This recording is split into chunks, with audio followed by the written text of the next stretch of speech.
अस्सलाम वालेकुम, welcome to my channel. आज मैं आपके लिए बना रही हूँ खट्टी मीठी इमली की चटनी और हरी चटनी। सबसे पहले हम हरी चटनी बनाएंगे। इसमें हरा धनिया को धो के साफ़ कर लेंगे, पुदीना डालेंगे, इसमें कुटी हुई लाल मिर्चें, ज़ीरा, हरी मिर्चें, गार्लिक। आइस क्यूब्स डालने से ही आपका इसका कलर ख़राब नहीं होगा, फ्रेश ग्रीन कलर रहेगा।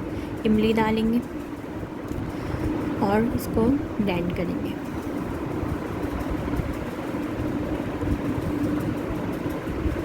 इसको अच्छी तरह पीसना है। पीसने के बाद इसके अंदर फिर नमक डालेंगे, फिर इसको एक दफ़ा मिक्स कर लेंगे। और आप देख सकते हैं कैसे ज़बरदस्ती हमारी ग्रीन और फ्रेश चटनी तैयार है। इसको आप समोसों के साथ, पकौड़ों के साथ सर्व कर सकते हैं। अब इसके बाद हम इमली की खट्टी मीठी चटनी बनाएंगे। इमली डालेंगे, चीनी डालेंगे, लाल मिर्चें, नमक और ज़ीरा डालेंगे। ज़ीरा भुना हुआ कुटा हुआ ज़ीरा है। गुड़ 1 टेबल स्पून डालेंगे और इन सब चीज़ों को डाल के लो फ्लेम पे पकाएंगे।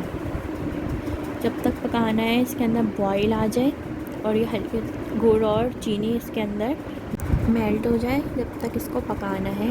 बबल्स आ जाए इसके अंदर और हल्की सी ये गाढ़ी हो जाए। इसको आप पका के ठंडा कर लें और इसको 1 हफ़्ते तक आप फ्रिज में रख सकते हैं, ख़राब नहीं होगी। फिर इसको आप फ्रूट चाट में, समोसे की चाट में, छोले की चाट में, सब जिसमें आपको यूज़ करनी हो, दही बड़ों के साथ, सबके साथ ये अच्छी लगती है। अगर आपको मेरी रेसिपी पसंद आए तो इसको लाइक, शेयर, सब्सक्राइब ज़रूर करिएगा।